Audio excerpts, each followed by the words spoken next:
Comedy entertainment అంతా బాగుంది, కానీ నాకు మూవీ అయితే కొంచెం బిలో యావరేజ్ అని నాకు అనిపించింది.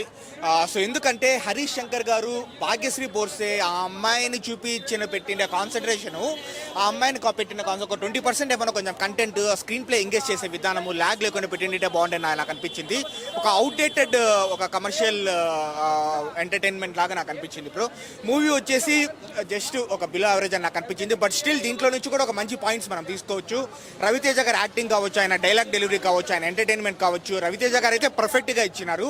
అండ్ సత్య కామెడీ బాగుంది. ప్రీ క్లైమాక్స్ లో ఒక హీరో వస్తారనమాట.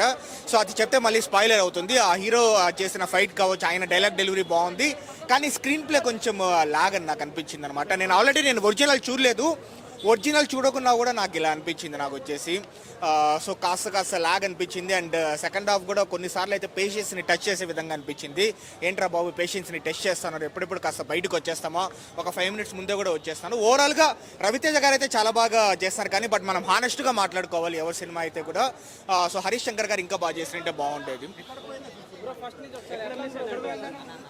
మూవీ ఎక్కడ పోయిందంటే బ్రో, ఫస్ట్ మనం పోయిందే దాని గురించి కంటే ప్లస్ పాయింట్స్ మనం మాట్లాడుకుంటే రవితేజ గారు అంటే నాకు కూడా చాలా రెస్పెక్ట్ అనమాట. ఎందుకంటే రవితేజ గారు, నాని గారు, మెగాస్టార్ చిరంజీవి గారు ఇలాంటి పర్సన్స్ అంతా బాగా కష్టపడి వచ్చినారనమాట. వాళ్ళు ఎంతో కష్టపడి ఎదిగి వచ్చినారు.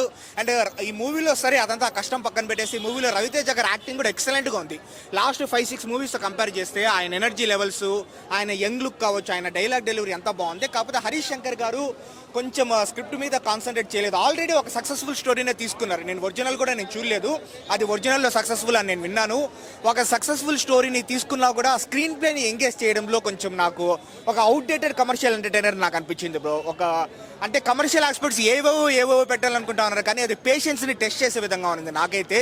అరే ఎప్పుడెప్పుడు బయటకు వస్తాం రా, సెకండ్ హాఫ్ ఇంకా నిజంగానే ఎప్పుడెప్పుడు బయటకు వస్తాం. ఇంకొక 2 minutes ముందే నేను బయటకు వచ్చేస్తాను అనమాట నా వల్ల కాక. ఏదేది 1980s బ్యాక్గ్రౌండ్ కెమెరా వర్క్ బాగుంది, ప్రొడక్షన్ వాల్యూస్, రవితేజ గారి యాక్టింగ్ ఎక్సలెంట్గా ఉంటుంది. మనకు సత్య కామెడీ కూడా బాగానే ఉందన్నమాట, అక్కడక్కడ వర్కౌట్ అయింది. అండ్ ప్రీ క్లైమాక్స్లో ఒక హీరో వస్తారనమాట. ఇప్పటికి మీకు చాలా మందికి తెలిసిపోయి ఉంటుంది, చెప్తే స్పాయిలర్ అవుతుంది, కానీ అవన్నీ బాగానే ఉన్నాయి. కానీ వీటన్నిటికంటే మించిండేది స్టోరీలో దమ్ అనేది ఉండాలా, కంటెంట్ అనేది ఉండాలా. ఆ కమర్షియల్ ఎలిమెంట్స్ అక్కడక్కడ మర్జీ చేస్తూ ఉంటాడు కదా, అది నాకు బాగా లాగ్ అనిపించింది అనమాట. ఒక అవుట్డేటెడ్ కమర్షియల్ ఎంటర్టైనర్ నాకు అనిపించింది.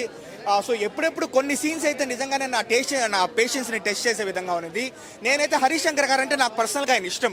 అంటే ఏంటంటే ఆయన మూవీస్ సుబ్రహ్మణ్యం ఫర్ సేల్ కావచ్చు, గబ్బర్ సింగ్ కావచ్చు, ముఖ్యంగా మిరపకాయ కావచ్చు, కనీసం వాటిలో ఒక సగం కూడా లేదు. నేనైతే డిసప్పాయింటెడ్ బ్రో. ఒకరి గురించి నాకు తెలియదు, ఇది నా రివ్యూ అనమాట. సెకండ్ హాఫ్ కానీ ఏంటంటే రైడ్ చేస్తాడు కదా ఇన్కమ్ ట్యాక్స్ ఆఫీసర్గా రవితేజ గారు, మొత్తం ఒకే ఇంట్లో కూర్చున్నాడు. ఆ ఇంట్లో కూర్చోకుండా స్టోరీని కొంచెం బయటికి తీసుంటే హరిశంకర్ గారు ఇంకా మంచి పేరు వద్దు. డైలాగ్స్ వరకు చాలా బాగున్నాయి, ఒక్క డైలాగ్ కూడా చాలా బాగా రాశారు హరిశంకర్ గారు, కానీ స్టోరీ మాత్రం ఎండి చేస్తారని జనాలు నా ఫీలింగ్ కూడా. డైరెక్షన్ కనిపిస్తుంది, అన్నీ కనిపించాయి, కానీ స్టోరీ కనిపించలేదన్న. మొత్తం ఒకే ఇంట్లో కూర్చున్నాడు. అది ఈ సినిమాలో లవ్ ఉంది కానీ స్టోరీ లేదు, అదనమాట. మ్యూజిక్ కూడా చాలా బాగుంది, మ్యూజిక్ బాగుంది, డైలాగ్స్ బాగున్నాయి, రవితేజ గారు యాక్టింగ్ బాగుంది, హీరోయిన్ చేసింది అంతా బాగుంది, స్టోరీ లేదు, ఏం చేస్తాం. కానీ రెప్పల్లో అని చెప్పి ఒక నల్లంచి చీర సాంగ్ మాత్రం చాలా బాగుంది, బాగా నచ్చింది. థ్యాంక్స్. సినిమా పర్లేదు బ్రో, ఒకసారి చూడొచ్చు. సినిమా పర్లేదు, ఒకసారి చూడొచ్చు.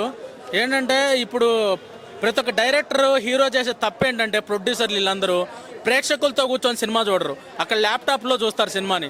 ల్యాప్టాప్లో సినిమా చూస్తే అసలు ప్రేక్షకులు ఎలా రియాక్ట్ అవుతున్నారో తెలియదు. సో నేను చెప్పేది ఏంటంటే ప్రొడ్యూసర్లు కానీ, డిస్ట్రిబ్యూటర్లు కానీ, అలాగే హీరో గారు కానీ, లేకపోతే దాని ఏమంటే డైరెక్టర్లు కానీ, అసిస్టెంట్ డైరెక్టర్లు కానీ, వీళ్ళందరూ చేయాల్సిన పని ఏంటంటే ఫస్ట్ ప్రేక్షకులతో కలిసి సినిమా చూడాలి. ఎంతసేపు రివ్యూవర్లు తిరిగితే ఏమీ రాదు. రివ్యూవర్లకు ఏమైనా డబ్బులు ఇస్తున్నారు, ఏమీ ఇవ్వట్లేదు కదా. సినిమాలో ఏం నచ్చిందంటే సినిమాలో డైరెక్షన్ నచ్చింది, సినిమాలో స్టోరీ కూడా పర్లేదు, బాగానే ఉంది. నా వరకు అయితే నేను చెప్పేది ఏంటంటే సినిమా ఒకసారి చూడొచ్చు బ్రో. కాకపోతే వీళ్ళు చేసే తప్పు ఏంటంటే సినిమాని ప్రేక్షకులతో కలిసి చూడరు, సినిమా ప్రేక్షకులతో కలిసి చూస్తే డైరెక్టర్లకు కానీ ప్రొడ్యూసర్లకు కానీ హీరోలకు కానీ ఒక ఐడియా వచ్చింది అనమాట. ఇప్పుడు 3 గంటలు సినిమా ప్రేక్షకులు ఏం రియాక్ట్ అవుతున్నారు, ఏది దేనికి ఎలా రియాక్ట్ అవుతున్నారు అని తెలిసిద్ది. ప్రేక్షకులతో కూర్చొని సినిమా చూడాలి. ప్రొడ్యూసర్లు కానీ, డిస్ట్రిబ్యూటర్లు కానీ, హీరోలు కానీ, డైరెక్టర్లు కానీ, అసిస్టెంట్ డైరెక్టర్లు కానీ అందరూ. అది నేను చెప్పేది. ఈ సినిమా అయితే దాదాపు ఒక 50 కోట్లు కలెక్ట్ చేస్తుందని నేను అనుకుంటున్నాను. ఓవరాల్గా సినిమా చెప్పాను కదా బ్రో, ఒకసారి చూడొచ్చు. రిలీజ్ ట్రెండ్ నోస్టాలజికల్ ఫీలింగ్ వచ్చింది అనమాట. అంటే రిలీజ్ కదా భయ్య ఇది. అప్పుడు 70s 80s లో రిలీజ్ పోయా కదా, మేము రిలీజ్ అనుకున్నా. అంటే ఇప్పుడే అస్సాం నుంచి ఇప్పుడే వచ్చాం మనం. అట్లా అని చెప్పలేం భయ్య. Harish Shankar favourite director. Harish Shankar mark అసలు లేదు. Dialogues average. రవితేజ కంబ్యాక్ ఉండాలి, కొత్త స్టోరీస్తో ఉండాలి. హరీష్ శంకర్ ఒకటే మాట చెప్తున్నా నేను, రైటింగ్ ఇంప్రూవ్ చేయండి సార్. మీ దగ్గర ఉన్న రైటర్స్ ఇంప్రూవ్ చేసుకోండి, వాళ్ళ మాట వినండి, అండ్ కొత్త స్టోరీస్ని ఎంకరేజ్ చేయండి. అంతే, రైటింగ్ డెవలప్ చేసుకోవాలి అంత. సినిమా తలగానే వచ్చింది నాకు, లిటరల్లీ తలగానే వచ్చింది. లిటరల్లీ చెప్తున్నా. ఆమె మూవీలో నేను ఫస్ట్ షోకి వెళ్తాను నేను ఎప్పుడైనా. నాకు చాలా అంటే చాలా బాధగా ఉంది. అండ్ నెక్స్ట్ ఇంకొకరు మూవీకి వెళ్ళాలనే విధంగా ఉండాలి మూవీస్ ఎప్పుడైనా. సో 300 పెట్టుకొని వచ్చా. Literally I'm last the movie. Money కూడా లేవు, వెళ్ళిపోవాలి ఇంకా.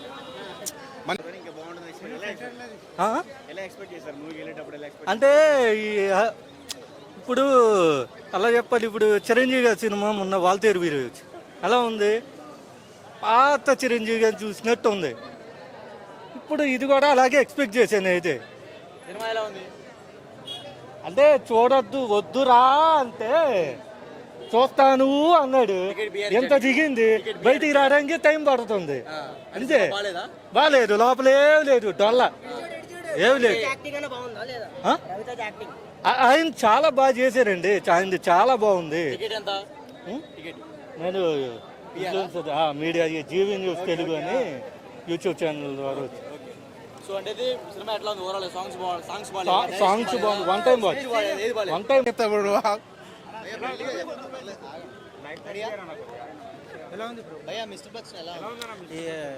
బాలే బ్రో. నేనైతే డిసప్పాయింట్ అయ్యాను. రేడ్ మూవీ రీమేక్ అన్నా కానీ రేడ్ మూవీ రీమేక్ అంతా సెకండ్ పార్ట్లో కనిపిస్తుంది మనకి. ఫస్ట్ హాఫ్ అంతా రేడ్ అనే కాన్సెప్ట్, ఒక ఎంపీని రేడ్ చేయడం అనే కాన్సెప్ట్ ఏదైతే ఉందో అదొక్కటి తీసుకున్నారు. అండ్ అల్లిన స్టోరీ కానీ స్క్రీన్ ప్లే కానీ కంప్లీట్లీ డిఫరెంట్. అండ్ సాంగ్స్ ఒకటి నల్లంచు తెల్లచీర సాంగ్ ఒకటి, ఇంకొక సాంగ్ మాస్ సాంగ్ ఉంది ఫస్ట్ సాంగ్. ఈ 2 సాంగ్స్ చాలా బాగున్నాయి. బట్ ప్లేస్మెంట్ మాత్రం వరస్ట్ అన్న. ఫస్ట్ హాఫ్ చూసుకుంటే కనుక మనకి రవితేజ గారు ఎంట్రీ ఒక ఎనర్జీలో ఉంటుంది, మనకి కంప్లీట్ హై ఇస్తుంది. ఆ ఎంట్రీ చూడగానే సినిమా ఒక రేంజ్లో ఉంటుందనే థాట్కి వెళ్ళిపోతాం. అంటే ఫస్ట్ హాఫ్ అయితే మొత్తం పాటలే అన్న, మాటలు తక్కువ పాటలు ఎక్కువ.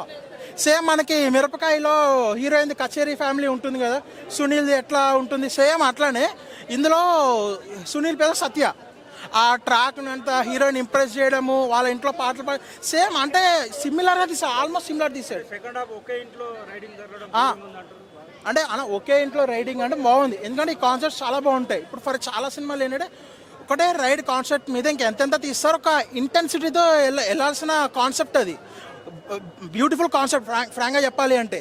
బట్ ఏంటంటే మనకి మధ్యలో సాంగ్స్ పెట్టడం వల్ల ఆ చమ్మక్ చంద్ర వచ్చినప్పుడల్లా ముందాన్ని తీసిపడేసాను ఈ సినిమాలోంచి అన్నట్టు అనిపిస్తుంది. అంత క్రింజ్ క్యారెక్టర్ చమ్మక్ చంద్ర అయితే మాత్రం. ఇంకా మళ్ళీ ఆ ఓల్డ్ సాంగ్ నాయనమ్మ అది లవ్ ట్రాక్ ఒకటి, అంత క్రింజ్ అనిపిస్తుంది మనకి, చాలా క్రింజ్ అనిపిస్తుంది. రైడ్ సీన్స్ మాత్రం అందులో ఒక మనకి రవితేజ పవర్ఫుల్ డైలాగ్ సీన్స్ కానీ అవి మాత్రం నెక్స్ట్ లెవెల్ హై ఇస్తాయి. ఎక్కడైతే హై ఇస్తుందో కామెడీస్తో తగ్గిపోతుంది అక్కడ. బాలే అన్న ఫ్లాపే అవుతుంది. Sun, celebrating 20 years of excellence in education. Come join us.